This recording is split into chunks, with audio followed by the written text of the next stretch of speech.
अस्सलाम वालेकुम।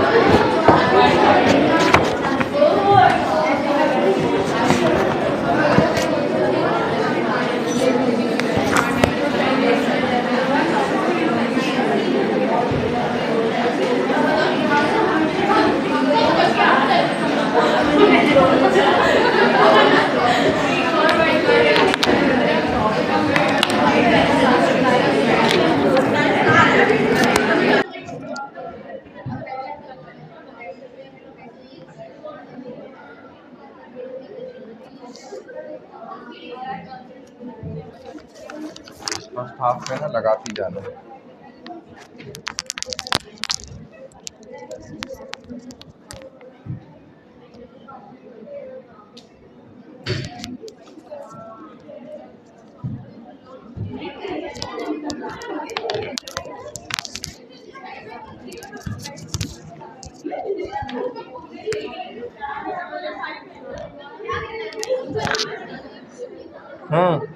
सर मैंने आपको मंडे को बताया, मैंने आपको लास्ट मंडे को बताया था कि मेरी 3 अगस्त की आपने एब्सेंट मार्क की है, हालांकि मैं प्रेजेंट थी और मेरी 8 एब्सेंट शो हो रही है एलएमएस पे, हालांकि मैंने 6 किए हैं।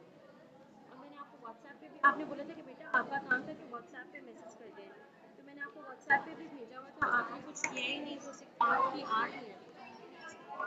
क्या नाम है? नाम क्या है?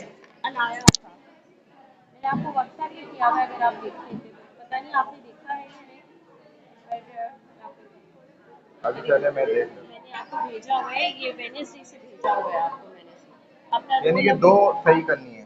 जी सर, एक मेरा पोर्टल ब्लॉक था और एक 3 अगस्त की है। जी बिस्मिल्लाहिर्रहमानिर्रहीम।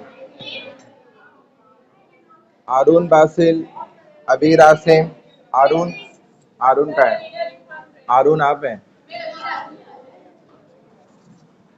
अबीर आसिम खान, अलीना अली खान, अलिशबा सिद्दीकी, आलिया आफ्ताब, आमना, अनमता तारिक, अनुषा, आज जो नहीं है वो छोड़ दो, अनुषा इमरान,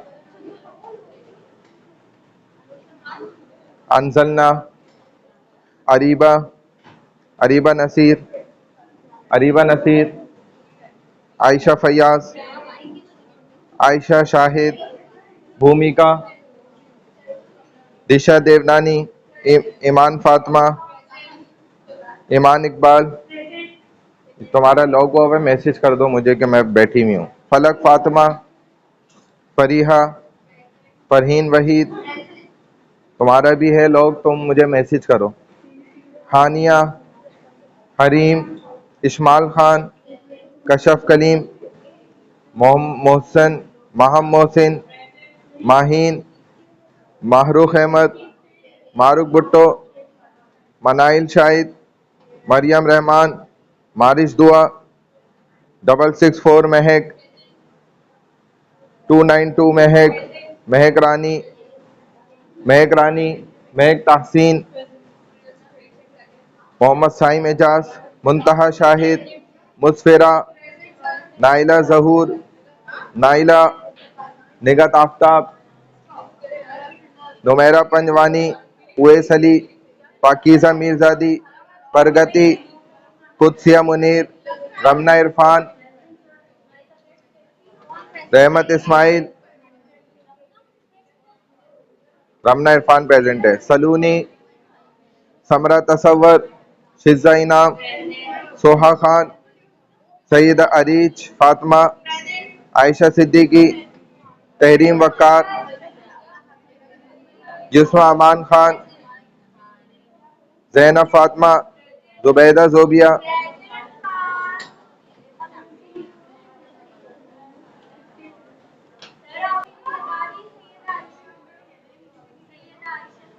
पता नहीं शोर हो रहा था, मुझे नहीं समझ आई।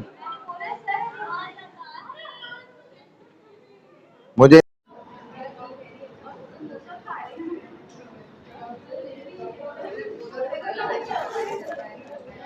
अच्छा जी, अल्हम्दुलिल्लाह वहदा वस्सलातु वस्सलामु अला मन ला नबिय्य बअद, अम्मा बाद, औज़ु बिल्लाहि मिनश शैतानिर रजीम, बिस्मिल्लाहिर रहमानिर रहीम। हम्दन कसीरन तय्यबन मुबारकन फ़ी रब्बि इश्रह ली सदरी व यस्सिर ली अमरी वहलुल उक़दतम मिन लिसानी यफ़क़हू क़ौली रब्बी यस्सिर वला तुअस्सिर वतम्मिम बिल खैर व बिका नस्तईन या फ़त्ताहु या फ़त्ताहु या फ़त्ताह। तहरीक पाकिस्तान की तरफ ले जाने वाली, यानी कि दो कौमी नज़रिए के बाद तहरीक आज़ादी की तरफ ले जाने वाली जितनी भी मूवमेंट्स थी और उसके अलावा जितनी भी रेज़ोल्यूशंस थी, उनका ज़िक्र यहाँ पर चल रहा है। पोस्ट पाकिस्तान रेज़ोल्यूशन जिसको कहा जाता है, उसका चैप्टर 2 है ये। और यहाँ पर हमने 5 बातें करनी हैं, जिसमें सबसे पहली 2 बातें हम कर चुके हैं, जो फर्स्ट 2 पॉइंट्स हैं। एक था 1945 से 46 का इंतखाबात इलेक्शंस, सेकंड था कैबिनेट मिशन, थर्ड नंबर पे था 3 जून प्लान, फिर बाउंड्री कमीशन और इंडियन इंडिपेंडेंस एक्ट जो है 1947 का। ठीक है, तो हमारी बात यहाँ तक पहुँच गई थी कि यहाँ हम आपको बता रहे थे किस तरीके से जो कैबिनेट मिशन मुनक्किद हुआ 1946 और उसमें कौन कौन शामिल हुए, उसकी नाकामी की असल बुनियाद और वजह क्या थी, फिर उसके आखिर में 3 रिकमेंडेशंस यानी कि उनकी तरफ से तजावीज़ात क्या दी गई थी। ठीक है, ये कैबिनेट मिशन के एंड तक जो है ना ये बात हुई थी। फिर यहाँ से मैंने आपको बताया था इन तीनों ऑप्शंस पर अमल करने के लिए जो इस तरीके से मैपिंग हमने करी, उसमें आपने पूरा हिसाब किताब समझा कि बी एंड सी वाली जगह जो थी वो मुस्लिम मेजॉरिटी की थी। फिर इसी तरीके से जो इसके बी और सी के अलावा ए वाला ऑप्शन था, ये जो जितने भी हिंदू थे मुस्लिम्स के अलावा उनकी मेजॉरिटी की जगह थी। फिर इसी तरीके से जो आगे इलेक्शंस हुए हैं और उसमें मुस्लिम लीग को भी कामयाबी हुई है, तो वो मेजॉरिटी वाइज तभी ये साबित हुआ सेकंड ऑप्शन पे, सेकंड पॉइंट पर, कि मुस्लिम्स जो है ना मेजॉरिटी में कहाँ कहाँ पर मौजूद हैं। ये सारा मैंने मैप में आपको समझा दिया था। अब इससे आगे आ जाए तो अब बात हो रही है league accepted and Congress accepted. Congress accepted, league accepted, यानी कि जो 2 बड़ी पार्टियां थीं, मुस्लिम लीग की और इसी तरीके से कांग्रेस हिंदुओं की पार्टी, तो ये दोनों का ही बेसिकली जो देखा जाए तो आपस में इन्हीं का मुकाबला था कि देखा जा रहा था कि किस पार्टी का ज़्यादा ज़ोर है, ताकतवर है। और उसके मुकाबले पर बेटा ये बैग हटा लो आगे से, बेटा ये बैग हटाओ आगे से, बैग सब हटा दें अपने आगे से बिल्कुल। तो यही उसमें जो है ना रिज़ल्ट देखना चाह रहे थे कि मुस्लिम्स कहाँ पर हैं मेजॉरिटी के अंदर और इसी तरीके से हिंदू कहाँ पर है। चलें वहाँ से आप पढ़ लें लीग एक्सेप्टेड से।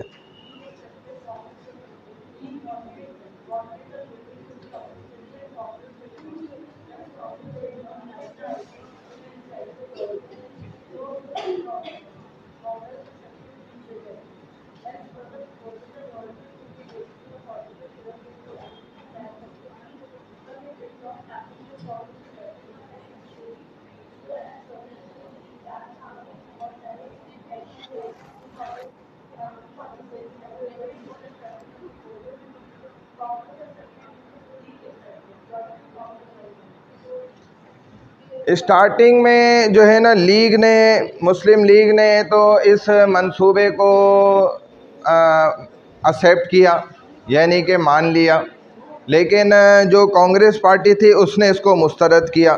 फिर मुस्लिम लीग ग्रुपिंग को लाजमी चाहती थी कि ग्रुपिंग सिस्टम होना चाहिए, यानी कि ग्रुपिंग सिस्टम से आप वो तीनों ऑप्शन रिकमेंडेशन वाले अपने जहन में रखें तो आपको बात समझ में आएगी।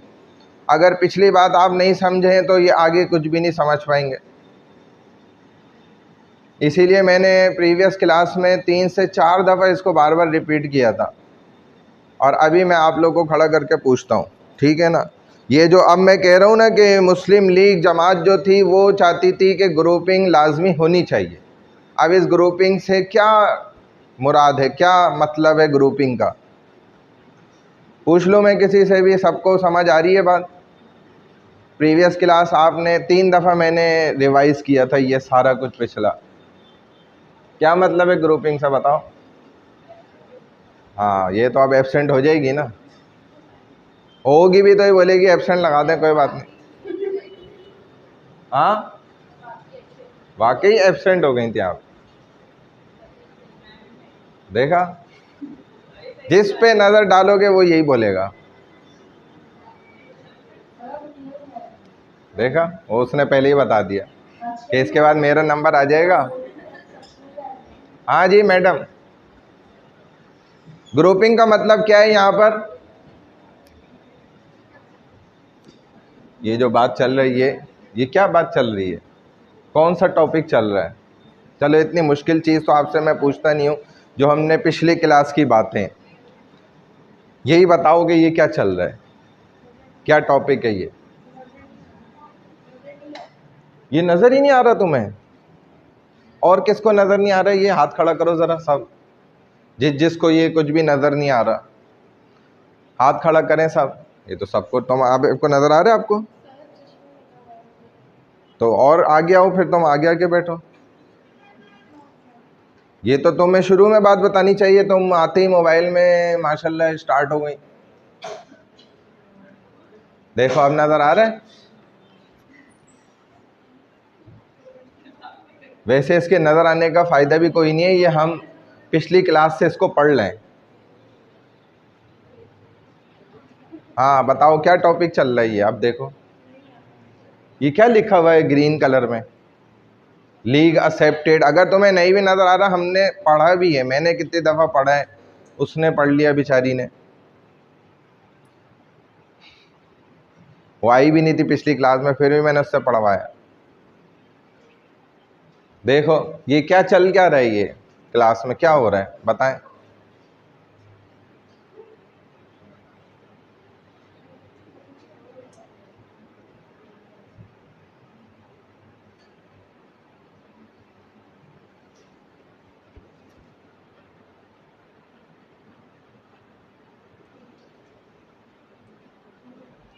ये देखो, अब इसको देखो, ये क्या है? ये दिख रहा है आपको? जूम नहीं, उसको पूरा पढ़ाने के लिए दिखाना पड़ेगा। देखो देखो क्या समझ आ रहा है, क्या है, क्या चल रहा है, ये क्या टॉपिक है? करीब उठ के जाके देखो, अगर तुम्हें अब भी नहीं दिख रहा तो यहाँ करीब आके देखो। उठ जाओ, अपनी सीट से खड़ी हो जाओ,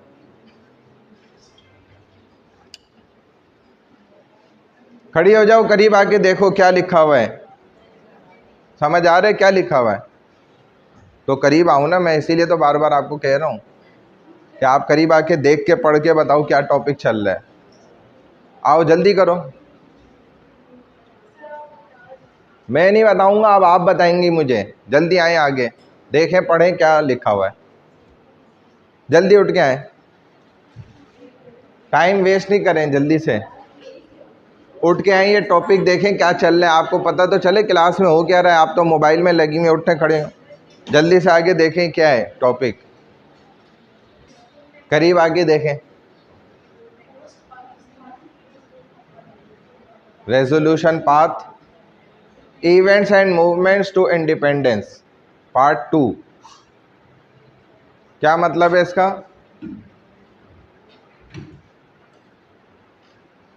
हंसने की तो क्लास नहीं चल रही कोई, मैं तो कोई आपको जोक तो नहीं सुना रहा, जब सुनाऊंगा तब हंसीएगा, तब आप लोग हंसते नहीं हैं। जब कोई जोक नहीं चल रहा तो फिर हंसते रहते हो, ये क्या बात? ये वैसे ही मैं बता रहा हूँ, आदत आप लोग की। चलो तुम बता दो, तुम बताओ ये क्या टॉपिक है?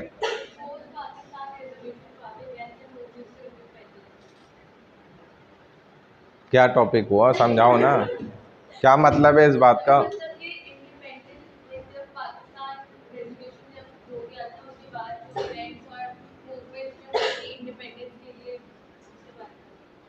दो कौमी नज़रिए के बाद, टू नेशन थ्योरी सेपरेशन के नज़रिए के बाद, जो आज़ादी की तक जो तहरीकें चली हैं ना, जो वाक़यात पेश आए हैं, उसका सेकंड पार्ट चल रहा है। हाँ, उसका सेकंड पार्ट ये चल रहा है।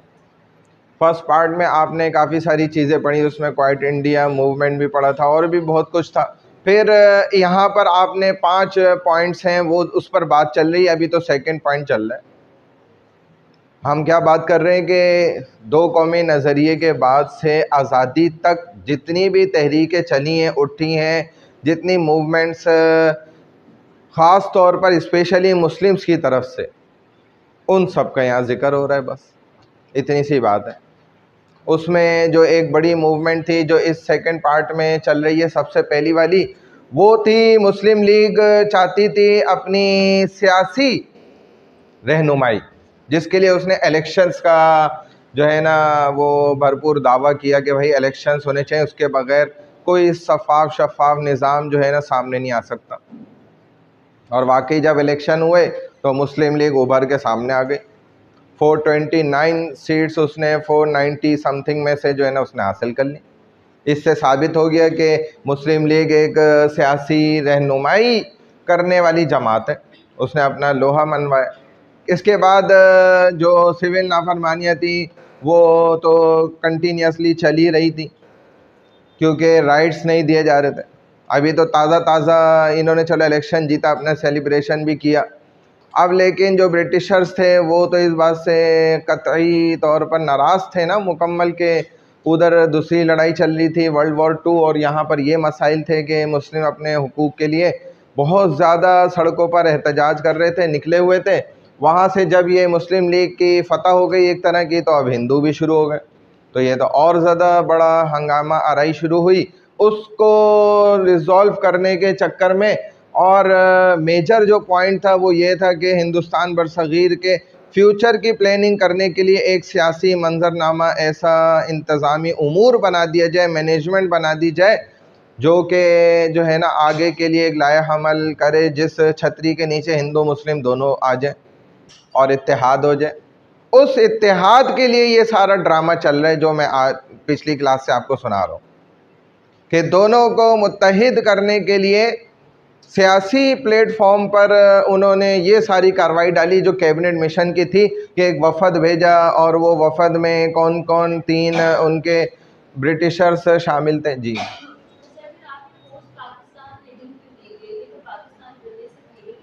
तो पोस्ट पहले को ही तो कहते हैं, पोस्ट हिजरा आप सुनते, मकसद के वो जो दो कौमी नज़रिए के बाद वाली चीज़ है और पाकिस्तान बनने से पहले की।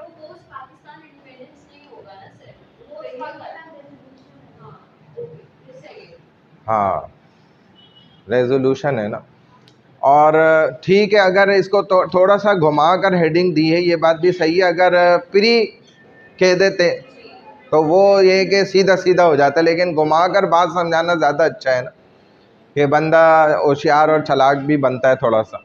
तो बहरहाल कैबिनेट मिशन में जो 3 अंग्रेज़ ब्रिटिशर वहाँ से आए, यहाँ से कांग्रेस पार्टी और मुस्लिम लीग पार्टी थी, तो इनके दरमियान जो आपस में ये कैबिनेट मिशन नाकाम हुआ, उसके जो एजेंडा थे वो भी बताए थे आपको, फिर नाकामी की वजह भी बताई। मुस्लिम लीग किस बुनियाद पर उसने कहा कि भाई सेपरेशन होना ज़रूरी है, और जो दूसरी हिंदुओं की पार्टी थी कांग्रेस, उसने इस बात से इनकार कर दिया।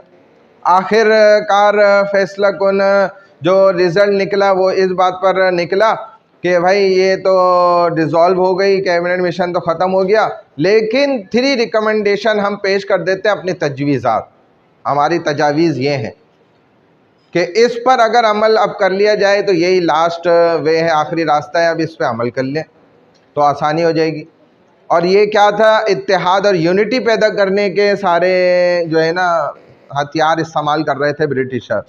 तो उन्होंने फिर ये 3 रिकमेंडेशंस करी, जिसमें पहला क्या था कि सूबे बना दिए जाए, दूसरा ये था कि एक स्टेट बना दिया जाए, गोया दारुल हुकूमत मुतय्यन कर दिया जाए, जो आखिर में तमाम जब ये अपने अपने कवानीन और कॉन्स्टिट्यूशंस फाइनलाइज हो जाएंगे तो उसको इम्प्लीमेंटेशन करना इसका काम होगा, इस स्टेट का जो दारुल हुकूमत होता है, एक हेड क्वार्टर होता है। तीसरे नंबर पे कॉन्स्टिट्यूएंट असेंबलीज़ बना दी जाएँ जो कवानीन को मुरतब करने में, बनाने में, उसमें मुसवदा तैयार करने में, उसका खाका पेश करने में, उसको बिल्कुल आखिरी जो है ना हतमी फैसले तक पहुंचाने के का काम करें। वो तो असेंबली के अंदर कवानीन बनते हैं ना, ठीक है। तो इसीलिए ये 3 इन्होंने ऑप्शंस रख दिए सामने। अब उन ऑप्शंस के मुताबिक हमने आपको पूरा मैपिंग करके यहाँ बताया कि बी और सी को जब आप आसानी से देख लें तो आपको समझ आ जाएगा यहाँ पर मुस्लिम्स की तादाद ज़्यादा है, उसके अलावा में जो है ना हिंदुओं की तादाद है। उन्हीं स्टेट वाइज ये सारा कुछ चलता रहा और आखिर में हम पहुंच गए इस बात पर कि अब ये जितनी ग्रुपिंग हुई, ये जो मैपिंग वाइज मैंने आपको समझाई है, ठीक है ना, पिछली क्लास से, तो ये जितनी ग्रुपिंग हुई उसके मुताबिक अब जो है ना लीग जो थी मुस्लिम लीग, वो किन इस ग्रुपिंग को और किन किन चीज़ों को एक्सेप्ट कर रही थी, और जो कांग्रेस पार्टी थी वो किस किस चीज़ को एक्सेप्ट कर रही थी, कौन किसको रिजेक्ट कर रहा था, ये बात यहाँ पे चल रही है। ये बैग हटा दें आगे से, ये भी हटा लें, साइड पे कर दें। बात समझ आई यहाँ तक? ग्रुपिंग का मतलब समझ आया कि जो पीछे मैंने आपको ग्रुप ए बी और सी बताया है ना, जिसके मुताबिक कलर वाइज आपको मेजॉरिटी ऑफ मुस्लिम्स और हिंदुओं का मुतालिक जो है बताया, तो ये इससे मुराद ये बात थी कि ग्रुपिंग का होना। अब जो मुस्लिम लीग थी उसने स्टार्टिंग में जो है ना देखा जाए तो इस मंसूबे को कबूल किया और कांग्रेस ने रिजेक्ट किया। League accepted and Congress rejected. League wanted the grouping to be compulsory and Congress didn't. Plus, Congress didn't like the idea of a weak central government, more provincial autonomy. यानी कि वो इस बात से इनकार कर रहे थे कि इस एतबार से गोया जो आप ग्रुपिंग को वाज़ेह कर रहे हैं, यानी कि जहाँ जहाँ से इनको सीटें मिल गई हैं, नशिस्त हासिल हो गई हैं, मेजॉरिटी ऑफ मुस्लिम से, अगर इस पर अमल दरामद होगा तो दीगर जो हमारे सूबे हैं जिसमें हम मेजॉरिटी के अंदर हैं, तो ये उनको भी कमज़ोर करेंगे। जैसे आप पाकिस्तान के अंदर भी देख लें, कराची को एक बाकायदा सूबा नहीं करार दिया जाता, हालांकि ये तो पूरा मुल्क है। कराची तो बाकायदा कंट्री के लिए जो भी कवानीन, उसूल और पॉलिसीज़ और जवाबित होते हैं वो सब इसके ये हकदार है उसका, ये सब चीज़ें उसके पास मौजूद है। लेकिन उसको मुल्क तो दूर की बात है, दरकिनार उसको तो एक सूबा भी बनने नहीं दिया जाता। उसमें वजह क्या है कि जी हमारी ताकत कमज़ोर हो जाएगी। वाकई ये तो बात सच है। ताकत कमज़ोर कैसे हो जाएगी? जब ये तकसीम हो जाएगा तो फिर जो है ना उसकी नशिस्तें बढ़ जाएंगी, उसके जितने इक़्तिदार होंगे वो तकसीम हो जाएंगे, तो इनके इक़्तिदार से निकल जाएगा। इसी वजह से तो तकसीम नहीं होने देता, और इसमें आवाम का फ़ायदा होता है। और इस्लाम हमेशा वो काम करता है जिसमें आवाम का फ़ायदा हो, और हुक्मरानी और आपकी रियासत और इस्लाम के अलावा जितने भी निज़ाम हैं ये सब वो काम करते हैं जिसमें इस निज़ाम को ख़ुद फ़ायदा हो, आवाम का भले नुकसान हो, कोई मसला नहीं। अब आवाम बेयर करती रहे, बर्दाश्त करे, बस वो पैदा ही बर्दाश्त होने के लिए बने, लेकिन हम नवाबी करने के लिए पैदा हुए। तो ये है इस्लाम के ख़िलाफ़ निज़ाम का जो है ना तरीक़ा, ये होता है उसके अंदर। तो बहरहाल सबसे पहले उन्होंने, मुस्लिम लीग ने तो इसको एक्सेप्ट कर लिया, कांग्रेस ने इससे इनकार किया, और मुस्लिम लीग जो है वो ग्रुपिंग को लाजमी चाहती थी, लेकिन कांग्रेस चाहते थे कि एक मजबूत जो है ना सेंट्रलाइज सिस्टम जो है वो इम्प्लीमेंट किया जाए, यानी कि तमाम तर सूबे जो भी मेजॉरिटी के अंदर है ना उन्हीं के हवाले किए जाए। ये कोई ए बी सी डी ये सारे ग्रुप ना हो कि ठीक है अगर इधर मुसलमान हैं जो है ना अपना बांग्लादेश की तरफ भी, और ये इस तरफ जी जहाँ पे अभी पाकिस्तान की सरहदें मौजूद हैं, तो अगरचे ऐसा है लेकिन ये फिर हमारी रियासत को क्या करेगा? कमज़ोर करेगा। अगर हम उनके सूबों को इक़्तिदार और इख्तियारात दे देंगे तो उससे ये मसला होगा। इसीलिए 16 अगस्त 1946 को मुस्लिम लीग ने डायरेक्ट एक्शन डे का ऐलान कर दिया। जब ये चीज़ नाकाम हुई, देखा जाए उनकी तरफ से, मुस्लिम लीग की तरफ से कुछ चीज़ों को एक्सेप्ट किया जा रहा था और कांग्रेस की तरफ से कुछ चीज़ों को एक्सेप्ट किया जा रहा था। जो चीज़ें मुस्लिम लीग मान रही थी, बाज़ ऐसी थी उसको लीग वो जो थी कांग्रेस वो रिजेक्ट कर रहे थे, और कुछ चीज़ों में इसके उलट भी था। तो इसकी बुनियाद पर उन्होंने फिर डायरेक्ट एक्शन डे का ऐलान किया कि हुकूमत मुश्तरका हो और मंसूबा जो जमातों का बनाया गया है इसको कबूल किया जाए, यानी कि अलग अलग अपनी अपनी हुकूमतें कायम होनी चाहिए। जिस सूबे के अंदर भी मुस्लिम्स हैं मेजॉरिटी के अंदर, वहाँ पर उनको ही अपनी रियासत का होल्ड मिलना चाहिए, और ठीक है जिधर हिंदू हैं तो उधर उनको अपनी सियासत का होल्ड दे दिया जाए। लेकिन इस बात पर कांग्रेस क्या थी, वो तैयार नहीं थी। कांग्रेस जमात जो थी ये इस चीज़ की वजह से वो ये समझते थे और उनका कहने का मकसद यही था कि भाई ये तो हमारी ताकत को क्या करेगा, ये चीज़ कमज़ोर कर देगी। बात समझ आ रही है? नहीं समझ आ रही? किसको ये बात समझ आई? इनको ही समझ आ रही है, बाकी और कोई नहीं समझ रहा क्या? यहाँ तक हमने क्या बात करी, ग्रुपिंग की ना। मैप पे आपको समझा भी दिया मुसलमान किधर तादाद में ज़्यादा हैं, हिंदू किस तरफ ज़्यादा हैं। अब इस पर अमल दरामद करने की बात जब आ रही है ना, तो वहाँ पर मसला आ रहा है कि कांग्रेस पार्टी क्या कह रही है कि भाई ये ग्रुपिंग वगैरह नहीं होनी चाहिए, क्योंकि स्टार्ट से ही दोनों का कैबिनेट मिशन फेल होने का भी जो इशू था वो किस पॉइंट ऑफ व्यू से हुआ था मसला, कि भाई ये जो मुस्लिम लीग है वो कह रही थी सेपरेशन होना चाहिए, और कांग्रेस पार्टी क्या कह रही थी, सेपरेशन नहीं होना चाहिए। तो इसी बुनियाद पर तो वो ग्रुपिंग से भी फिर अब इनकार कर रहे हैं आगे आकर कि ग्रुपिंग सिस्टम नहीं होना चाहिए। इसके मुकाबले पर अब मुस्लिम लीग की तरफ से डायरेक्ट एक्शन डे का जो है ना ऐलान किया गया, यानी कि एक न्यू मूवमेंट का जो है ना ऐलान कर दिया गया, अनाउंसमेंट कर दी गई। डायरेक्ट एक्शन डे क्या है कि यानी कि भाई या तो आपने जो ये सारा रिकमेंडेशंस पेश किए थे इस पर अब आप अमल दरामद कर लें, यानी कि आर या पार, या इसको फिर ख़त्म कर दें, एक काम करें दोनों में से। लेकिन मुस्लिम्स तो यही चाहते थे कि उनका मकसद ये था डायरेक्ट एक्शन डे से कि इस मंसूबे को जो है ना इम्प्लीमेंट कर देना चाहिए।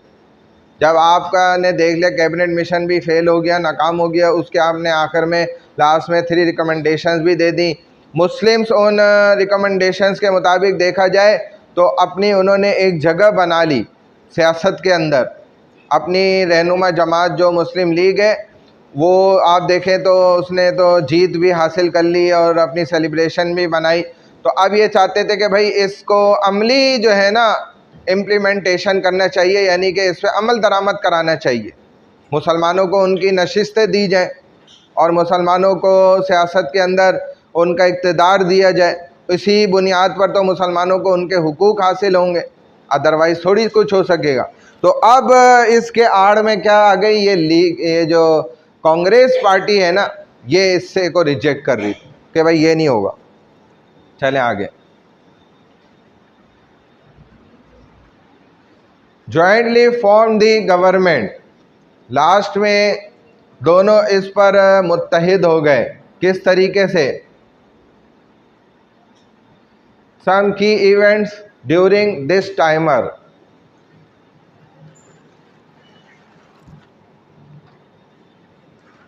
चले भाई वो लास्ट वाली से पढ़ें,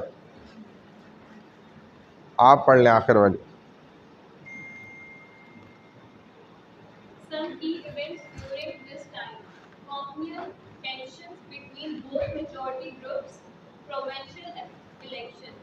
In 1946, provincial elections were a significant step towards transferring power to Indian leaders. The Muslim League achieved significant success in the provincial elections, particularly in Muslim majority areas. This reinforced their demand for Pakistan and increased their political clout. The interim government in July 1946, an interim government was formed in British India. Continued negotiation efforts to India a political efforts to find a political solution to to the communal divide and accommodate the Muslim League demand for Pakistan continued throughout the period. The हाँ, अब जो direct action day का तहरीक का ऐलान किया मुसलमानों ने, तो उसके नतीजे में ये तो कम अज़ कम फ़ैसला हो गया कि भाई दोनों जमातें, ये जो सूबे बनने की बात है ना, जो फर्स्ट रिकमेंड उनका पॉइंट था वो कि सूबे बना दिए जाएं सेपरेट, जहाँ पर जिसकी मेजॉरिटी है। तो इस पर तो इत्तेफाक हो गया, सूबे बन भी गए। अब आगे बढ़े तो जो इस दौरान वाक़यात फिर पेश आए ना, वो ज़रा सा उसको दोबारा से रिवाइज़ कर लें, देख लें कि वो ये हुए कि हिंदू और मुस्लिम ग्रुपों के दरमियान फ़िरका वाराना कशीदगी जो थी वो तो बरकरार रही, क्योंकि अब तो देखा जाए हिंदुओं को थोड़ा सा तकलीफ़ और परेशानी इस चीज़ से भी थी कि भाई ये मुस्लिम्स जो हैं वो तो देखा जाए तो सियासी प्लेटफॉर्म पर भी अब दाखिल हो गए, और हमारे साथ एक तरह से देखा जाए तो ये भी पार्टनर बन गए, इनके पास भी इक़्तिदार की जो है ना चीज़ें आ गई हैं, अपने ही सूबों के अंदर आ गई भले, तो अब ये भी एक फ़िरका वाराना कशीदगी का ज़रिया बन। दूसरा, 1946 के जो सूबाई इंतखाबात थे, ये तो आप गौर करें तो मुसलमानों के हक़ में सबसे ज़्यादा बेहतर हुए, क्योंकि इन इंतखाबात से मुस्लिम लीग को बड़ी तक़वियत और ताकत पावर हासिल हुई। उसको कई सारे प्लेटफॉर्म पर जो है ना वो इक़्तिदार मिल गया।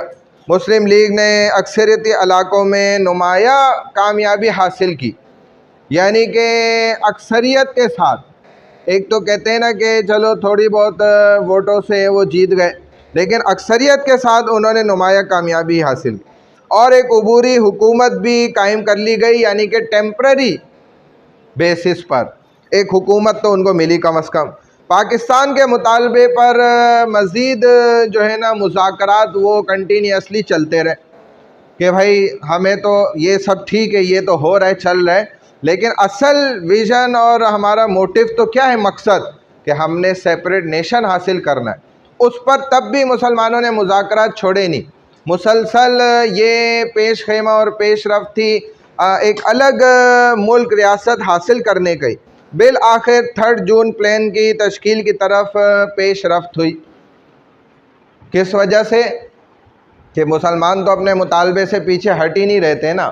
इनका तो असल मकसद क्या था कि एक सेपरेट नेशन हासिल करना। तो इसी वजह से अब मुस्लिम्स जो है ना वो अपने मुतालबे पे डटे हुए थे। अब ये मुतालबा उनका वजह बना था 3 जून प्लान के वाक़े होने का। अब 3 जून प्लान क्या है उसको देखो, आगे आ जाए। चलें भाई, अब कौन पढ़ेगा? आप पढ़ लें।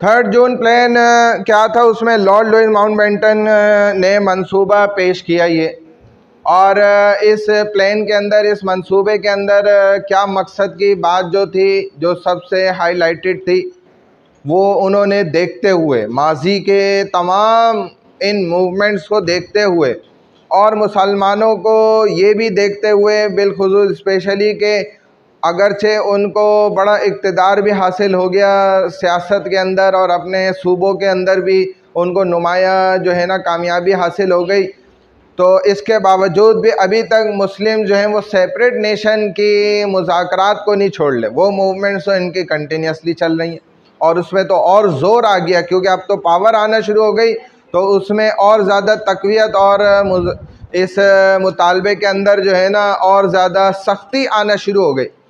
इसके नतीजे में ये 3 जून प्लान जो है ना वो पेश किया गया था ब्रिटिशर्स की जानिब से, और इस प्लान को जिसने पेश किया वो लॉर्ड लुईस माउंटबेटन थे। उन्होंने इसमें तजवीज़ दी कि इस मंसूबे के तहत बरतानवी हिंदुस्तान को तकसीम कर दिया जाए। ये तजवीज़ उन्होंने इसके अंदर पेश कर दी, और वाकई ये तजवीज़ ही मुसलमानों के हक़ में थी और मुसलमान चाहते यही थे। चुनाचे हिंदुस्तान और पाकिस्तान के बनने का रास्ता जो है ना, फिर ये 3 जून प्लान के ज़रिए से आसान हो गया कि अब गोया जिस मकसद से बरसगीर के अंदर मुस्लिम और हिंदू रह रहे थे ना, उनका जो असल मकसद था वो इस प्लान के ज़रिए से अब हासिल होने लग रहा था उनको। तो उन्होंने जब ये तजवीज़ पेश की कि हिंदुस्तान और पाकिस्तान के क़याम की, फिर उसके ज़रिए से रास्ता गोया आसान हो गया और इक़्तिदार की मुंतकली की तारीख़ भी जो है ना इसमें तय कर दी गई। और वो क्या थी? 15 अगस्त 1947 डिसाइड की कि भाई यानी कि कंप्लीट आपको पावर्स जो है ना वो दे दी जाएंगी, कंप्लीट आपके हवाले कर दिया जाएगा। सारे रियासत के जो मामलात होते हैं, इक़्तिदार होता है, फिर आप अपने हुकूक खुद ही आपके पास ही हैं, आप इस्तेमाल करें। अपनी आवाम के आप खुद ज़िम्मेदार हैं, रियासत ज़िम्मेदार होती है। तो ये जो पावर्स हैं 1947 15 अगस्त को मुंतकिल करने की तजवीज़ इस 3 जून प्लान में पेश कर दी।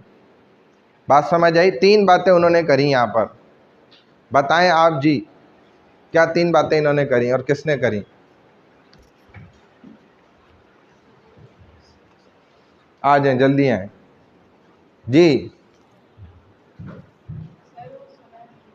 हाँ, फीस जमा कराई थी आपने? तभी तो नहीं सुन रहे। जो बच्चा, अच्छा फीस खुद जमा कराती हो या पेरेंट्स कराते हैं? फिर तो और नहीं सुनोगी। जो बच्चा, नहीं वैसे मैं आपको नहीं कह रहा, आप तो अच्छी बच्ची हैं, लेकिन आपकी वजह से जो है ना मैं अब अपने आप को कह रहा हूँ, आपकी वजह से मैं अपने आप को कह रहा हूँ। ये बात भी जो मैंने पहले बोली है भी मैंने अपने आप को बोली है। आप तो वजह बन गई माशाल्लाह, ये तो अच्छी बात है ना कि अच्छी बात की कोई बच्चा वजह बन जाए। तो देखो बात ये, मैं जब पढ़ता था ना, मैं आपको इसलिए बता रहा हूँ, तो मैं खुद ही अपनी फ़ीसें मैंने सारी अल्हम्दुलिल्लाह 11 साल मैंने अपनी फ़ीसें खुद जमा कराई। मैंने एक दफ़ा अपने वालिद से फ़ीस नहीं मांगी, ना किताबों के पैसे मांगे। मैं खुद निकाह पढ़ाता था, मेरे पास अच्छा अमाउंट आता था अल्हम्दुलिल्लाह, और मैं जो हूँ ना अपनी सारी फ़ीसें, इसीलिए मैं दिल लगा के पढ़ता था, समझता था, हर बात को नोट करता था। हाँ, कुछ भी नहीं पढ़ा हुआ, ऐसे ही बेवकूफ़ों ने मुझे यहाँ पे खड़ा कर दिया है। इंट्रोडक्शन में मैंने बताया तो था, तुम किधर थी? एब्सेंट हो गई थी। बहुत कुछ चाहिए होता है, बहुत कुछ चाहिए होता है, इतना आसान नहीं है। सिर्फ एक एग्जांपल दे देता हूँ आपको, सारी कहानी समझ आ जाएगी। इन शॉर्ट कि निकाह जैसे फ़िज़िकली होता है ऐसे ऑनलाइन भी हो जाता है, लेकिन ऑनलाइन का पूरा प्रोसीजर होता है, तरीक़ेकार है। कोई आलिम दीन मुफ्ती के अलावा नहीं पढ़ा सकता। जैसे हर ऑपरेशन हर डॉक्टर तो नहीं कर सकता ना, जो स्पेशलाइजेशन उसके अंदर भी ख़ास सुल ख़ास। जैसे अभी एक खातून का हमें पता चला, वो हमारा दोस्त है, उसकी, अब वो तो खैर वडेरे किस्म के लोग हैं, वो तो करा सकते हैं भाई ऐसे ऑपरेशन के। इंडिया से खातून आई है, उसने वो कैंसर का इलाज करती है और कहते हैं 100% बंदा सही हो जाता है। वाकई ठीक हो जाता है, अल्लाह ने शिफा दी उसके हाथ में। तो आने जाने का ही सिर्फ 1 घंटे में ऑपरेट करके चली जाती है वो खातून, और आने जाने का ही 60 लाख रुपया उसका ख़र्चा हो जाता है। 1 करोड़ का ये ख़र्चा है। ये हर कोई गरीब का तो है ही नहीं ना लेना देना इसमें। इन शॉर्ट बता रहा हूँ, तो वो उन्होंने भी करवाया। वो तो सरदार और इस वडेरे लोग हैं, उनके लिए पैसे का क्या मसला है। 1 करोड़ उन्होंने खर्च किया, कैंसर का इलाज हो गया, ठीक हो गया। लेकिन हिंदुस्तान से डॉक्टर नहीं आई, इधर सब मर गए थे क्या? इनको नहीं आता। कहने का मेरा मकसद, असल बात समझ लें कि जो काम जिसको आता होता है, पता होता है सबको कि इसको ही आता है। तो अब लोग क्या करते हैं, ऑनलाइन निकाह पढ़वाते हैं बहुत से ना, लेकिन वो एक गैर आलिम दीन से पढ़वा लेते हैं तो वो निकाह ही नहीं ठीक होता, क्योंकि उसके लिए शराइत और चीज़ें ऐसी हैं कि वो एक आलिम दीन ही समझ सकता है। एक मुफ्ती को पता है कि क्या करना है तो निकाह ठीक होगा, और अगर ये गलती कर दी तो निकाह ठीक नहीं होगा। अब आप में क्या समझते हैं जी, निकाह सिर्फ इसी बुनियाद पर होता है कि जब कबूल है पूछा जाए, हालांकि ऑनलाइन में कबूल है पूछा ही नहीं जाता।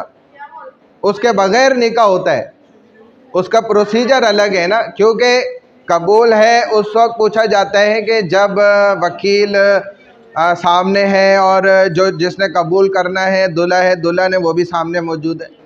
जब आप देखें दुल्हन तो मस्जिद नहीं जाती ना, निकाह तो मस्जिद में हो रहा है, तो क्या होता है कि दुल्हन का वकील जाता है मस्जिद, वकील इजाज़त देता है ना दुल्हन के बिहाफ पे। तो ऐसे ही ऑनलाइन में भी होता है। ऑनलाइन में क्या होता है कि उससे सिर्फ, हाँ उसमें तो ज़्यादा पाबंदियाँ हैं, सख्तियाँ हैं, तभी तो मैं बता रहा हूँ इतनी आसानी से नहीं होता। जैसे अभी हमें पता चला एक बंदे ने पूरी वीडियो बना ली, उसी का अपना निकाह हो रहा था, उसने वीडियो मुझे शेयर करी पूछने के लिए कि ये निकाह हुआ ही नहीं हुआ है, तो मैंने उसको बताया ये तो निकाह नहीं हुआ।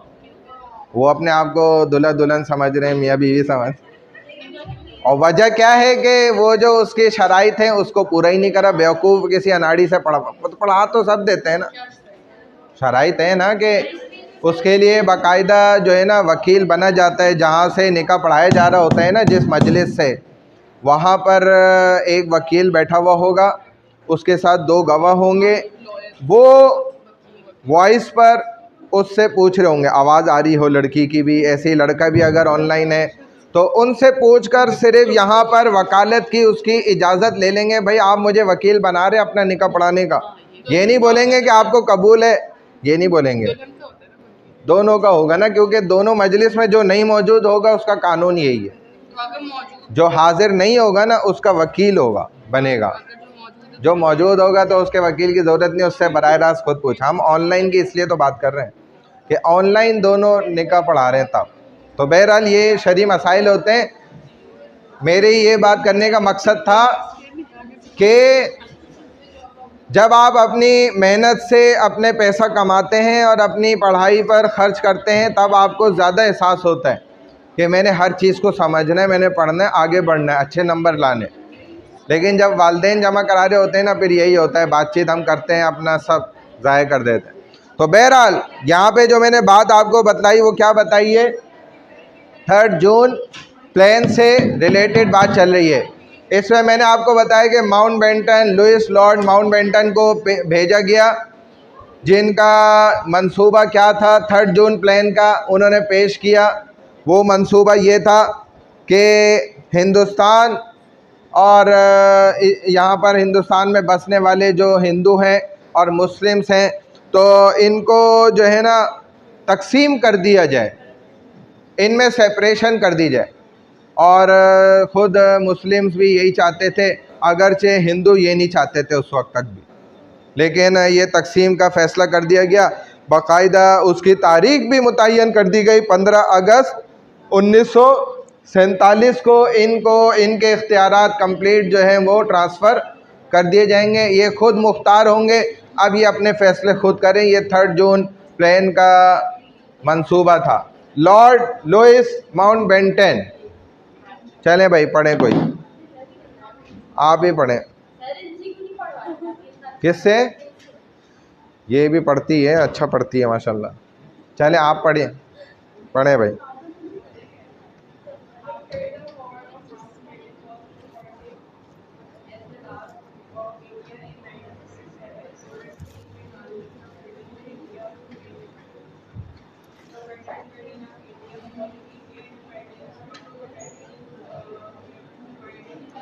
लॉर्ड लुइस माउंटबेटन 1947 में जो है ना पहला इनको समझ लें कि वाइस रॉय बनाया गया था, और इनका जो बनाने का मकसद भी था वो यही था कि पाकिस्तान हिंदुस्तान की जो सेपरेशन होनी है, जो अलहदगी होनी है, उसकी सारी ज़िम्मेदारियां ये पूरी अदा करें और हर एक को उसके हुकूक जो है ना वो ट्रांसफ़र कर दें, उसके पावर्स जो हैं दे दें। चुनाचे यही पहले गवर्नर जनरल ऑफ पाकिस्तान भी समझ लो बने उस वक्त, कि ये जो आखिरी मराहिल की चीज़ें थी ना उसको कंप्लीशन करना था और हर एक को उसके हुकूक दे देने थे, कि ताकि अब ये खुद अपनी रियासत की ज़िम्मेदारी खुद संभालें। Governor general of India following India independence Mountbatten remained in India as the country's first governor general from 1947 to 48। मैंने शायद गलती से पाकिस्तान कह दिया था, हिंदुस्तान, ठीक है। तो उसके जो है ना गवर्नर जनरल बने थे ये। और 1947 से 48 के दरमियान इन्होंने तमाम इक़्तिदार वग़ैरह और इसी तरह जितनी जनरल पावर्स थी वो सारा कुछ ये ट्रांसफ़र किया, कागज़ी कार्रवाई सारी मुकम्मल किए। इसके बाद फिर अब आपको खुद समझ आने वाली बात है कि भाई बाउंड्रीज़ का मामला तय होगा, जो हुदूद कायम की जाएंगी, किसको कितनी हद हासिल होगी, किसके सूबे किस जगह पे बने हैं। पहले इलेक्शन के अंदर जब देखा जाए मेजॉरिटी सामने आई है तो उसके हिसाब से अब क्या होना था, लास्ट जो यहाँ पर स्टेप था वो क्या है जी? हाँ जी, लास्ट स्टेप क्या है यहाँ पे? तो सुन क्यों नहीं रहे हो तुम लोग? मोबाइल में लोगों से बातें कर रही हो, दूर होके बैठ जाओ, यहाँ आ जाओ। तो लास्ट स्टेप क्या था अब कि भाई बाउंड्रीज कमीशन जो कि जुलाई 18 1947 में ये जो है ना फिर बाउंड्रीज को मुतय्यन करने का काम जो है वो शुरू किया गया, ये ज़िम्मेदारी सौंपी गई। ये एक बहुत समझ लें कि ख़तरनाक काम था, क्योंकि इसके अंदर अब पहले तो पावर्स की जो है ना ट्रांसफॉर्मेशन हो गई, वो मुंतकिल हुए, फिर उससे आगे बढ़कर जो है ना इलाके मुतय्यन हो गए। लेकिन जो ये बाउंड्रीज़ खींचनी थी ना, अब इसके अंदर सबसे बड़ा जो ख़तरा था वो ब्रिटिशर्स भी जानते थे कि ज़रूर कोई ना कोई बहुत ख़तरनाक जंग जो है ना वो छिड़ेगी। और हुआ था ऐसा।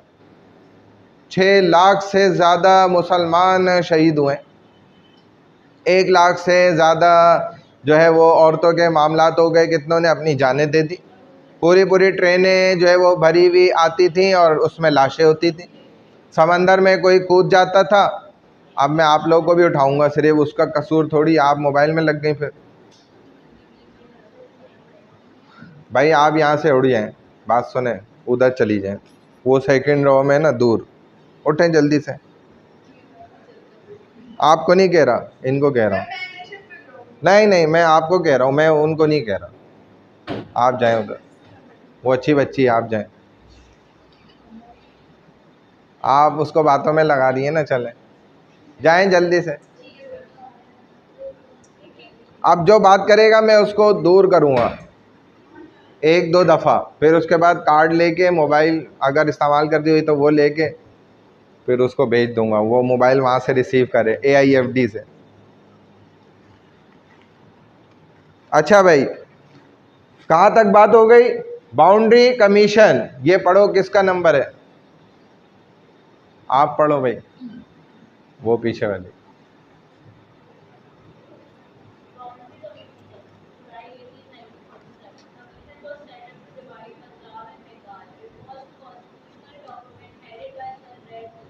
सर रेड क्लिफ ने इसकी सरबराही की और इनके ज़िम्मे जो काम सौंपा गया, यानी कि ज़िम्मे लगाया गया, जो मकसद था, 18 जुलाई 1947 को बाउंड्री कमीशन कायम हुआ और उसमें इन्होंने 2 काम करने थे, एक तो पंजाब और दूसरा बंगाल। इन दोनों की बाउंड्री वॉल जो है ना वो इन्होंने मुतय्यन करनी थी, सरहदें कायम करनी थी, ठीक है ना, कि कहाँ से लेके कहाँ तक बंगाल का हिस्सा होगा, कहाँ से लेके कहाँ तक पंजाब का हिस्सा वो कटेगा। जैसे एक इंसान घर भी बनाता है तो पहले एक उसकी गवर्नमेंट की जानिब से जो है ना स्ट्रक्चर बनता है, हर चीज़ मैपिंग होती है पहले कागज़ों पर कि किधर जो है ना स्कूल होगा, किधर ग्राउंड होगा, किधर पार्क होगा, किधर मस्जिद होगी, किधर ये प्लॉटिंग होगी, ये सारा कुछ डिवाइड होता है। बाउंड्रीज़ बनाए, पूरी एक कॉलोनी की बाउंड्री बनती है, फिर उसके अंदर क्या क्या होगा वो बनता है। फिर जब अलग अलग घर बनते हैं उनके अलग स्ट्रक्चर, नक्शे, सारा कुछ वो पास होता है और उसके बाद सारे मामलात आगे होते हैं। अभी इस हफ्ते भी हमारा जो मस्तूरात में बयान हुआ तो उसमें हमने यही एक बात बताई थी कि घर बनने से पहले ही घर वाली भी और घर वाला भी क्या करता था, सबसे पहले अपनी मस्जिद घर में बनाता था। ये मुसलमान का शिआर है। अंग्रेज़ और मुसलमान के घर बनाने में ज़मीन आसमान का फ़र्क है। तो हमारे नबी ने हमें तरीका सिखाया। अंग्रेज़ देखें घर बनाता है, वो कुछ नहीं, वो सब अपनी चीज़ें देखता है, किचन किधर हो, वॉशरूम किधर हो, बेडरूम किधर हो, ये फलाना लॉन्च किधर हो, हमारा वो छोटा सा क्यारी किधर हो, तो पार्किंग किधर हो, टैंक किधर हो। यही मुसलमान अगर कर रहे तो मुसलमान में अंग्रेज में डिफरेंस क्या हुआ फिर? मुसलमान क्या देखता है? सबसे पहले ये देखता है भाई मस्जिद की जगह किधर है घर के अंदर। घर में भी मस्जिद होती है, और मस्जिद कहने का मकसद ये नहीं है बाकायदा जैसी मस्जिद वो होती है बाहर आपको नज़र आती है, उस मस्जिद का मतलब होता है एक मुसल्ले की जगह। बस मुसलमान सबसे पहले उस वहाँ से स्टार्टिंग लेता है। नक्शा जब बन रहा होता है तो पहले इंजीनियर से बोलता है भाई नमाज की जगह इसमें किधर है, सबसे पहले ये बताओ, आगे बात बाद में होगी। तो बताते जी नमाज की ये लोकेशन, ये वाली जगह, एक मुसल्ला तो है उसमें कौन सी जान चली जाएगी? एक कब्र भी उससे बड़ी होती है मुसल्ले से। इतनी सी जगह आप नहीं, यानी कि हमारी सोच इतनी छोटी हो गई कि हम इतनी सी जगह भी नहीं अपने घर में निकाल सकते। औरत की मस्जिद तो वही है, एक मुसल्ले की जगह, वहीं पे वो नमाज़ पढ़ती है, वहीं ज़िक्र करती है, वहीं रोज़ कुरान पढ़ती है, और वहीं पे वो अपना जो है ना इत्काफ़ करती है रमज़ान में, सारी इबादत वहीं करती, ताकि मरने के बाद कम से कम वो जगह तो बोलेगी कि हाँ इसने कुछ किया है, इसने इबादत की है, मैं गवाह हूँ इस बात, कोई इंसान गवाही दे ना दे। चले, बाउंड्री कमीशन हो गया, आगे आ जाए डीमार कार्ड। ये क्या है लफ्ज़? डीमार्केट है, स्पेलिंग गलत है, डेमोक्रेट है, डेमोक्रेट है भाई। चले, किसका नंबर था? वो पीछे वाली येलो वाली पढ़ लें, नाम तो मुझे पता नहीं है। आपका नाम क्या है? इस्माइल, हाँ आप पढ़ लें। ये पहला वर्ड जो है ना, ये फर्स्ट वर्ड ये डेमोक्रेट है, ये स्पेलिंग गलत हो गई है।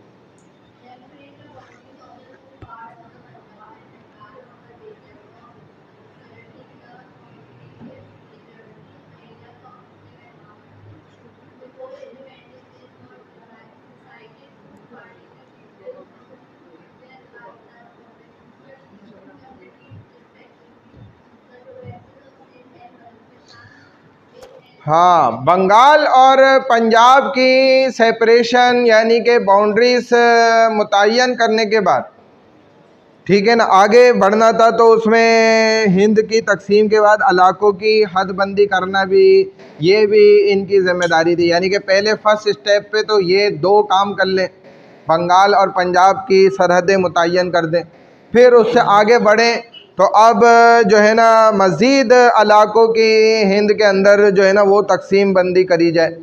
ये था सेकंड स्टेप, ये कि पाकिस्तान और भारत की जो तश्कील है उसके आखिरी मराहिल का ये सबसे अहम तरीन हिस्सा था, पार्ट था, इम्पोर्टेंट पार्ट, कि अब जो है ना ये बाहर की तकसीम दो टुकड़ों की अलग हो जाने के बाद अब हिंदुस्तान के अंदर के जो टुकड़े हैं, हिस्से हैं, जहाँ पर से जो है ना पाकिस्तान का हिस्सा कटना है, और जिस तरफ से बंगाल के हिस्से में भी अगर कुछ जगह जानी है तो उसको, क्योंकि बड़ी तकसीम उस वक्त जो असल थी ना वो बांग्लादेश और पंजाब की थी। ये दो ही जगह देखी जाए तो कवर्ड एरिया वाइज जो है ना सबसे बड़ी थी, और इनकी तकसीम का मरहला सबसे इम्पोर्टेंट था। तो फर्स्ट स्टेप पे उसको रखा, उसके बाद सेकंड स्टेप पर ये मज़ीद आगे की फिर तकसीम थी। इंडिपेंडेंस एक्ट 1947, ये पूरा मैंने आपको बता दिया इन शॉर्ट। चलें, आज़ादी का कानून 1947, किसका नंबर है पढ़ने का? इनको जगहें उठाएं। अच्छा, अल्लाह पाक सेहत दे इनको, आप पढ़ लें। चलें,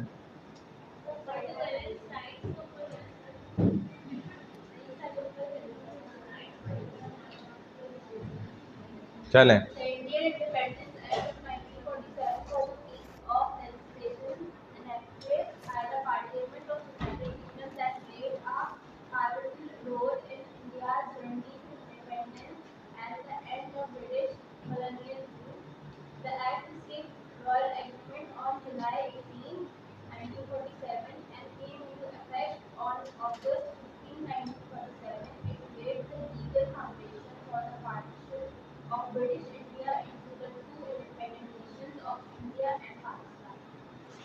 अच्छा, अब ये बरतानवी पार्लियामेंट का देखा जाए तो एक अहम कानून था जिसको हम क्या कहते हैं, इंडियन इंडिपेंडेंस एक्ट 1947।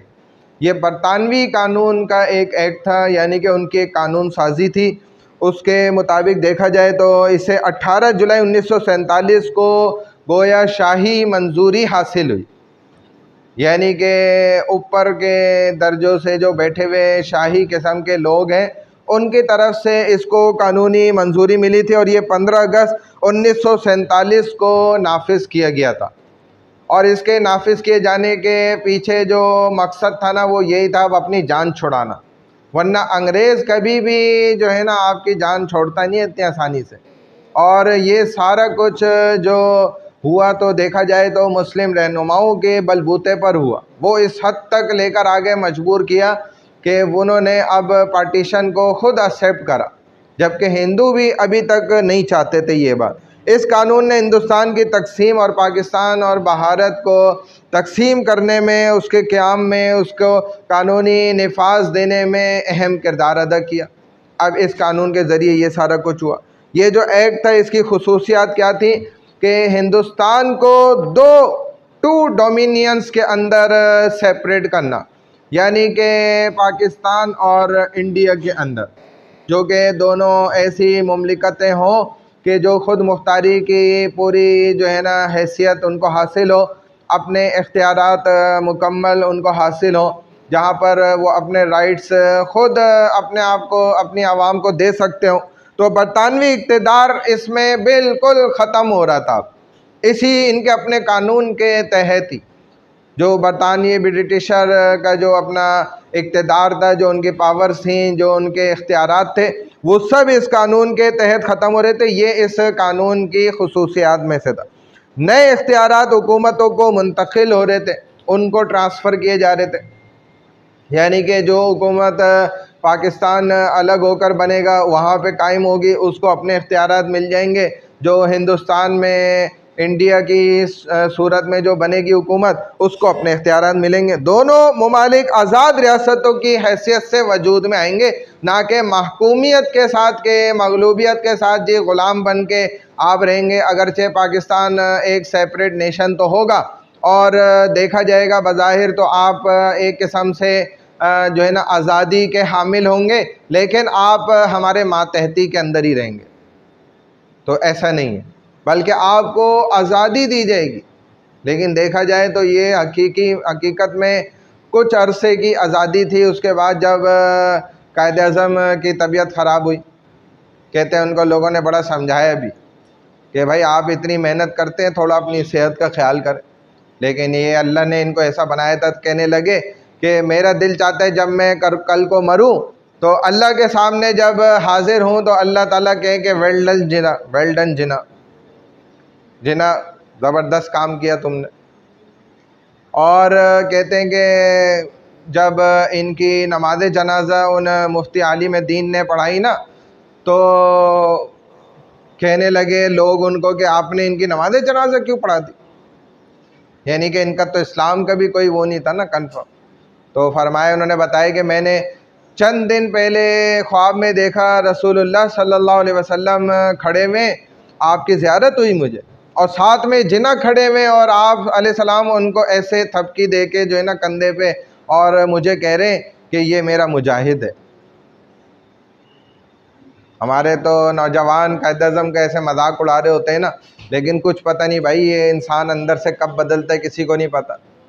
कहते हैं आखिर वक्त में इनको जो है ना टीबी थी, तो वो मरज़ भी छुपा के रखा, बताया ही नहीं किसी को, उससे कमज़ोर बहुत हो गए थे, तो उसी से ही इंतकाल हो गया।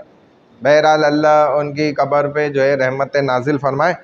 अल्लाह ने एक बड़ा काम उनसे ले लिया अल्हम्दुलिल्लाह। हम तो आप ज़रा 1 इंच कोई आज़ाद करके दिखाएं। आज़ाद करना दूर की बात है, हम तो घर बनाने के लाले पड़ जाते हैं। आज़ाद मुल्क के अंदर एक घर बनाना कितना मुश्किल काम है, और उन्होंने, अल्लाह ने उनको ज़रिया बनाया, उलमा की जमात के साथ मिलकर उन्होंने पूरी इतनी बड़ी रियासत देखें आज़ाद करके दे दी अल्हम्दुलिल्लाह।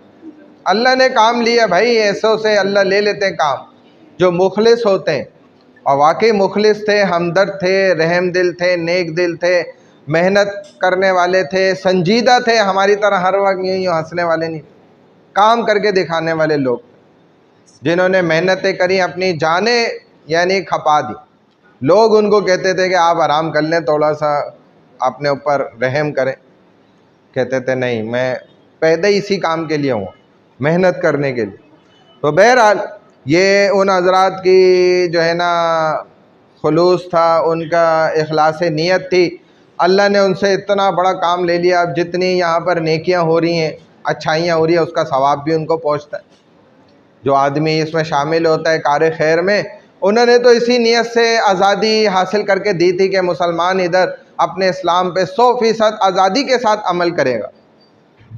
हर मर्द हो या औरत हो, वो आज़ादी से अपनी ज़िंदगी गुजारेगी। The Indian independent act of 1947 was a piece of legislation enacted by the Parliament of the United Kingdom that played a pivotal, ये पढ़ा किसी बच्चे ने? इन्होंने पढ़ लिया है, ठीक है। तो अपना जो है ना, दोनों ममालिक अपना लेजिस्लेचर यानी कि अपना कानून साजी का निज़ाम बनाएंगे। अक़लियतों के मजहबी सकाफ़ती हुकूक़ की मुकम्मल उधर तहफ़्फ़ुज़ की उनको इजाज़त होगी।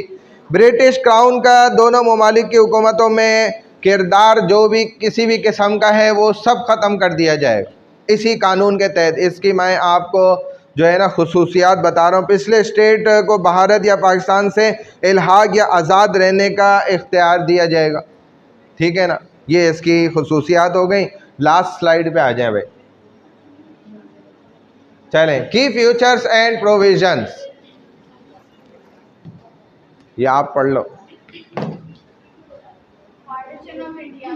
The Act called for the partition of British India into two dominant Indian Pakistan. Termination of British control. The Act ended British colonial rule in India and officially transferred legislative and executive authority to the newly created dominance.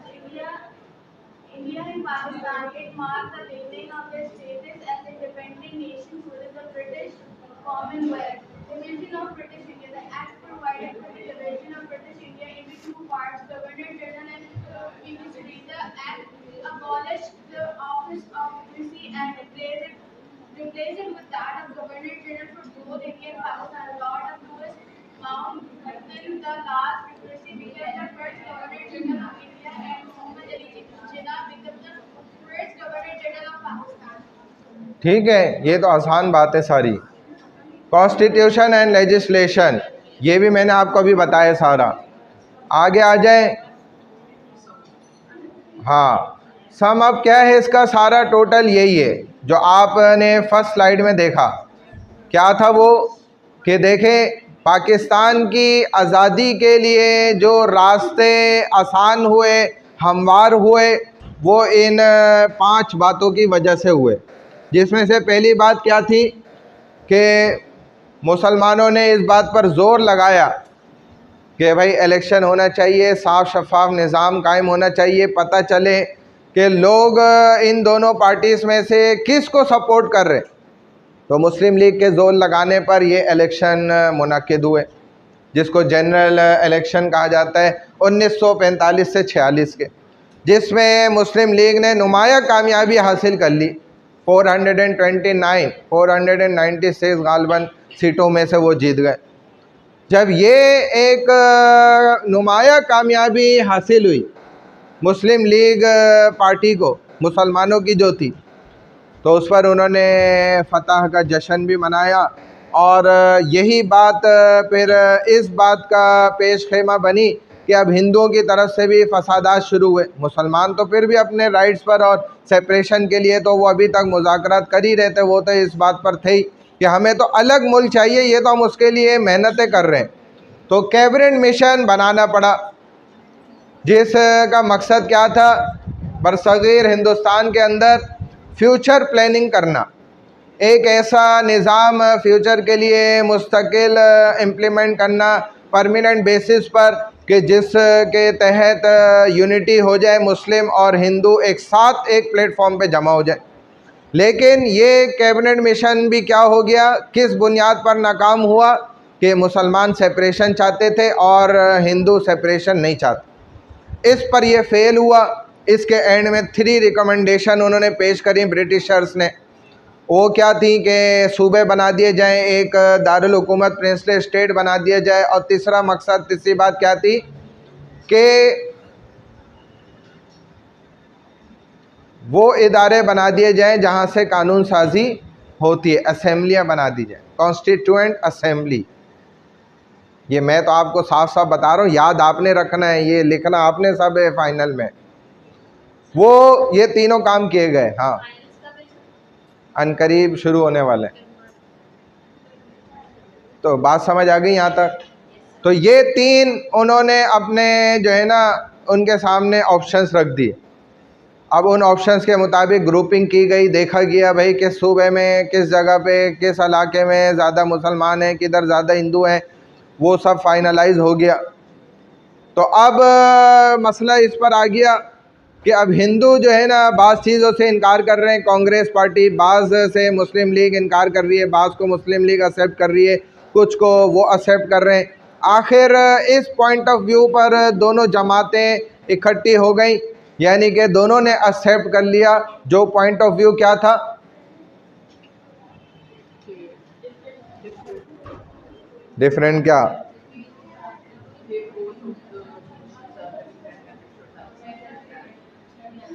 हाँ, दोनों nation क्या है, एक दूसरे से अलग है। ये नहीं, जॉइंटली फॉर्म द गवर्नमेंट, ठीक है, मिलकर एक हुकूमत कायम कर लेते हैं, एक मिडिल ग्राउंड। हाँ, यानी कि ऐसा हो दरमियानी रास्ता। क्योंकि हुआ यही था, ये सारे ग्रुपिंग होने के बाद कुछ सूबे मुस्लिम्स को हासिल हो गए, वहाँ पर उनको नशिस्तें मिल गई, तो उनको हक मिल गया भाई आप अपने कानून बनाएं। कुछ जो है वो हिंदुओं को मिल गए, उन्होंने अपने कानून साजी करी, और आखिर में ये था कि इन सब को इकट्ठा करके और जो वो असेंबली, कॉन्स्टिट्यूएंट असेंबली बनाई गई है, उसने उनको करके एक यूनाइटेड इंडिया मैनेजमेंट फॉर्म के नाम जो दिया था इन्होंने, उसके मुताबिक उन्होंने उसको बना दिया, कर दिया। तो अब ये जॉइंटली फॉर्म द गवर्नमेंट के पॉइंट ऑफ व्यू से तो दोनों जमातें इकट्ठी हो गई, ठीक है ना। ये हो जाने के बाद फिर क्या हुआ, आगे आ जाए। ये होने के बाद क्या हुआ था, इसके बाद यहाँ पर आपको कुछ चीज़ें और मज़ीद बताई थी कि किस तरीके से जो है ना सारे मामलात हुए। वो क्या हुए थे, 3 जून प्लान की वजह क्या बनी थी बात,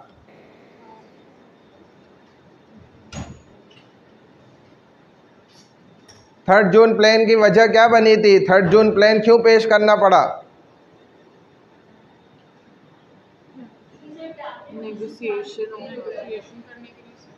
कैबिनेट मिशन तो नाकाम हो गया था, और आखिरी पॉइंट तो इस पर जमा हो गए थे कि जो है ना जॉइंटली फॉर्म द गवर्नमेंट, ठीक है, मिलकर एक ऐसा मतलब दरमियानी कोई राह इख्तियार कर लेते हैं और हुकूमत कायम कर लेते हैं, मिलकर बना लेते हैं।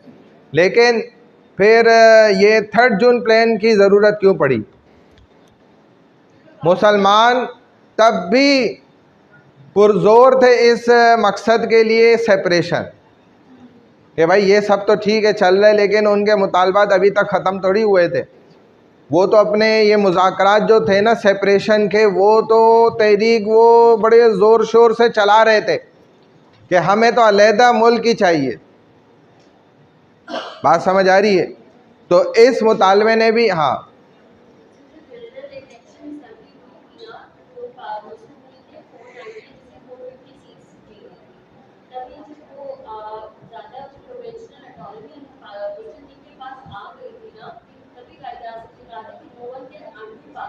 ठीक है, फिर उसके बाद वो स्लोगन्स बने थे। मुस्लिम लीग का स्लोगन था पाकिस्तान, और कांग्रेस का स्लोगन था यूनाइटेड इंडिया। यूनाइटेड इंडिया और ये दोनों स्लोगन्स थे। फिर उसके बाद कैबिनेट मिशन प्लान हुआ था, जो फेल हुआ था, और फिर उसके बाद मिशन प्लान लॉर्ड माउंटबेटन ने दोनों की सेपरेशन का समझ आ गई बात कि 2 नारे बुलंद हुए, वहाँ से यूनाइटेड इंडिया का नारा और इधर मुसलमानों की तरफ से जो है ना सेपरेशन का, यानी कि एक अलग नेशन का नारा के जो उस वक्त मुसलमान बड़े जोश जज्बे के साथ ये नारे बुलंद भी करते थे, ठीक है ना, बन के रहेगा। उस वक्त तो कहते थे पाकिस्तान, नाम भी तजवीज़ हो गया था। 3 जून प्लान फिर उसी के वजह से पेश किया गया और लॉर्ड लुइस माउंटबेटन को ये जो है ना इख्तियारात देकर, और असल इसका मकसद यही था कि अब दोनों रियासतों के दरमियान क्या कर दिया जाए, तकसीम कर दी जाए। और फिर उस तकसीम का नतीजा बाउंड्रीज कमीशन पर पहुंचा, और उस बाउंड्री कमीशन के तहत जो है ना 2 अंदाज में, आप फिर इधर आ गए अपनी मर्जी से।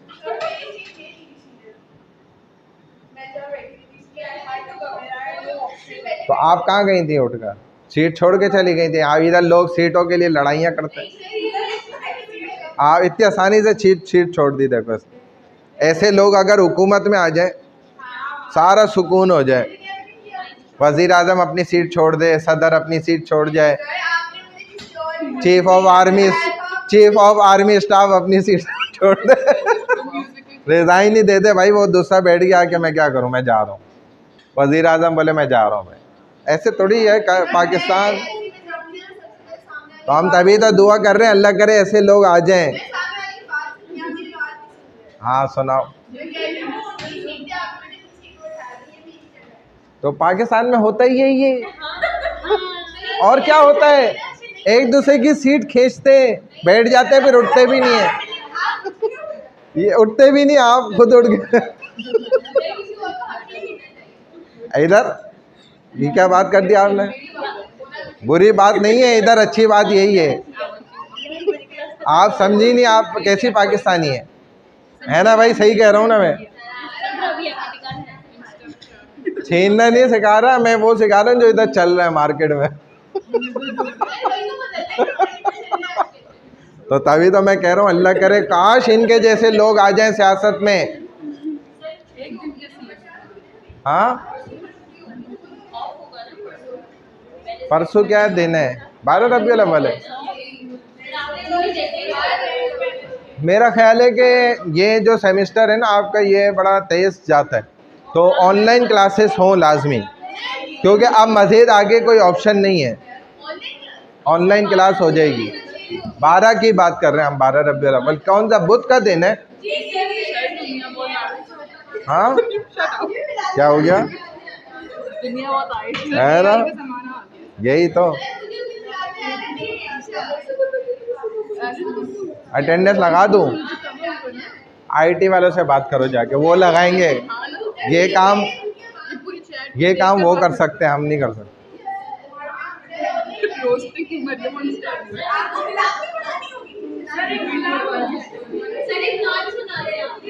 हाँ नात नहीं आती मुझे। अच्छा भाई, प्रेजेंटेशन है किसी की पेंडिंग है? आ जाओ जिसकी है, प्रेजेंटेशन कर लो ताकि टाइम जो थोड़ा सा रह गया ना वो हो जाए। अभी अटेंडेंस में लूँगा सेकंड हाफ की जी।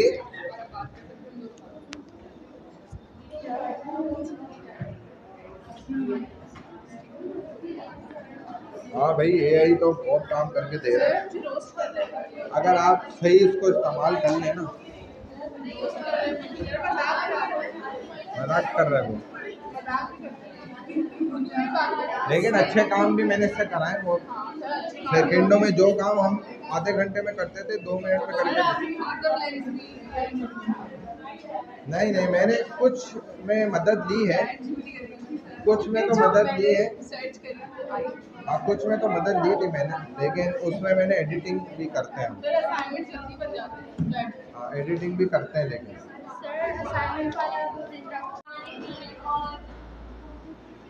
बहुत ज़्यादा स्ट्रगल किया उन लोगों ने कि हम सेपरेट होमलैंड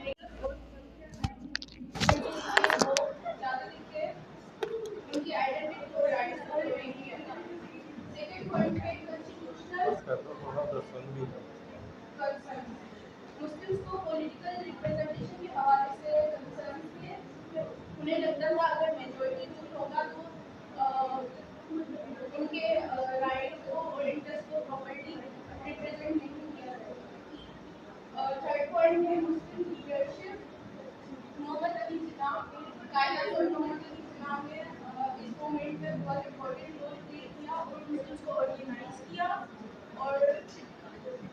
एक strong leadership provider. 4.3 mass mobilization. Pakistan सिर्फ political leaders तक limited नहीं था, students, women और आम आवाम ने भी इसमें बहुत important रोल अदा किया था। और फाइनली मैं creation of Pakistan, ये struggle 14 August 1947 को complete हुई जब पाकिस्तान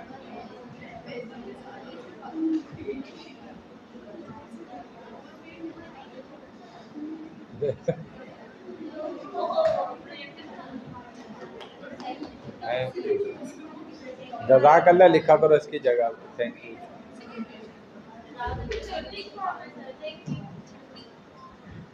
चले भाई, और कौन है इनको मेंशन कर दे। वो कहाँ है सीआर हमारी, तो कोई और बच्चा कर दे भाई।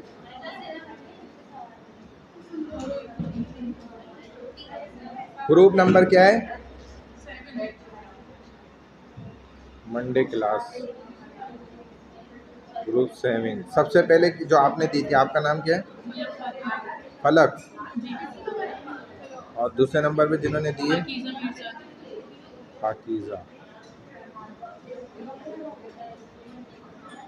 और आप वो थर्ड जो है मारूफ भुट्टो। तो ये तो सुबह थी नहीं मारूफ भुट्टो तो। सर 7 पे आई थी मैं, कल को मैं 7 पे आई। अच्छा हाँ जी, और कौन पेंडिंग पे है ग्रुप प्रेजेंटेशन के लिए? कोई आप भी है ना, रह गए? और कौन रह गए? बहुत सारे बच्चे अभी रहते हैं।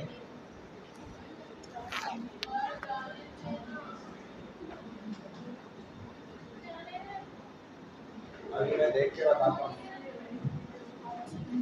वो जो लास्ट वाली है, वो आपने कब प्रेजेंट किए, प्रेजेंटेशन दिए? तो मैं यही तो कह रहा हूँ ना, आप कब करेंगे प्रेजेंटेशन? नहीं है तो आप खुद ही सेपरेट दे भाई, क्या हो गया? वो जो है आपने कब दी प्रेजेंटेशन? नहीं दी ना। मुझे तो शक्लों से भी याद है, मेरे पास नोटिस भी है, वहाँ पे 20 मार्क्स ज़ाया हो जाएंगे। फिर कम से कम कुछ को प्रेजेंट करें ना। आपने तो दी। नेक्स्ट क्लास अब इतना टाइम थोड़ी है। आपने दी है प्रेजेंटेशन?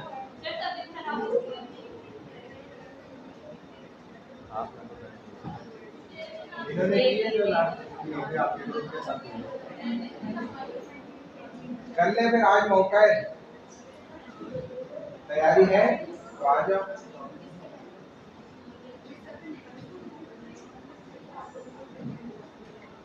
आपने भी नहीं दी? आपने कब दिए प्रेजेंटेशन? अभी अभी दी। हाँ, दूसरा नंबर आपका है।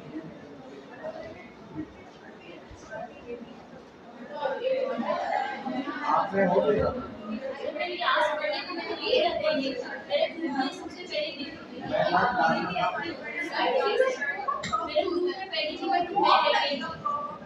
अच्छा, वो आपकी अटेंडेंस का मतलब ये है ना, एरिया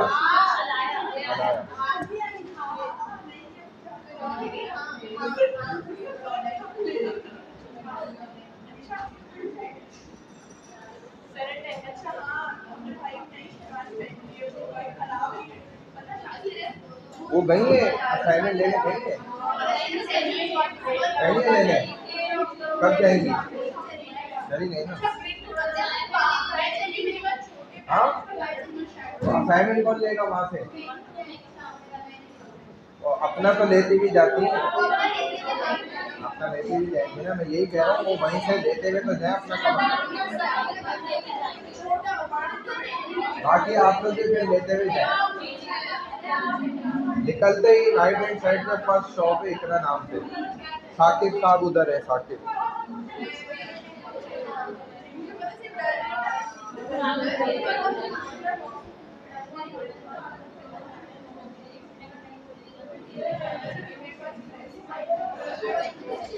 ले रहा हूँ।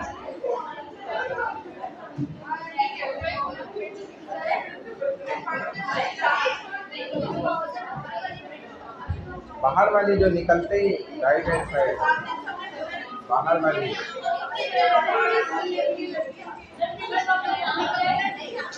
इकरा इकरा इकरा चौथा।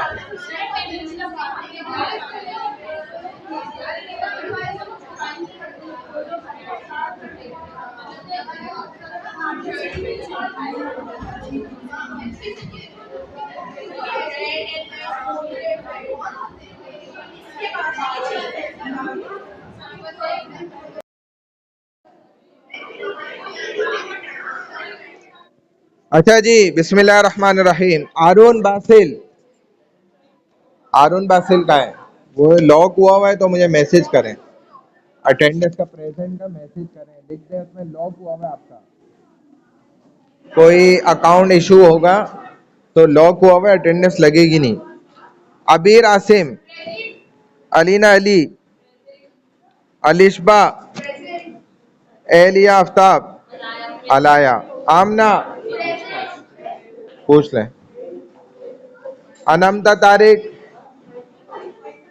अनुषा इमरान, अंजलना फरीद, अरीबा, अरीबा नसीर, आयशा फयाज, आयशा शाहिद, भूमिका, ये कहाँ है? ये भूमिका है, अच्छा। दिशा देवनानी, ईमान इकबाल, ईमान फातिमा कहाँ गई? ईमान फातिमा, ईमान इकबाल, फलक फातिमा,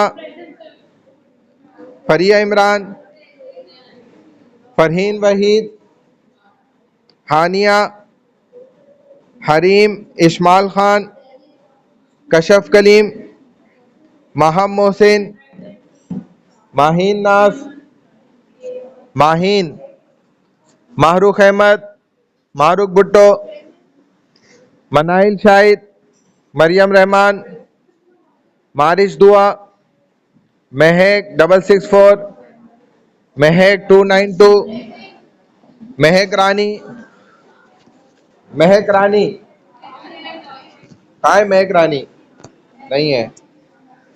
महक तासीन, मोहम्मद साइम, मुंतहा शाहिद, मुस्फिरा, मुस्फिरा, नाइला जहूर। मुस्फिरा तो फर्स्ट हाफ में थी, ये कहाँ बैठी हुई थी? मुस्फिरा चली गई। निगत आफ्ताब, नुमेरा, उवैस अली, पाकीज़ा मीरजादी, प्रगति, कुदसिया मुनीर, रमना इरफान, रहमत इस्माइल। इनका तो वही है ना, लॉक हुआ है, लगी नहीं रही, लॉक पे नहीं लगती ना। सलूनी, समरा तसव्वर, शिजा इनाम। भाई असाइनमेंट का कुछ जो समझ नहीं आए किसी को तो अभी बैठा रहे। सोहा खान, जो देना चाह रहे दे दें, कोई मसला नहीं है। सैयदा अरीजा फातिमा, सईदा आयशा, तहरीम वक्कार, युस्मा अमान खान, जैनब, जुबैदा जोबिया, जुबैदा जोबिया,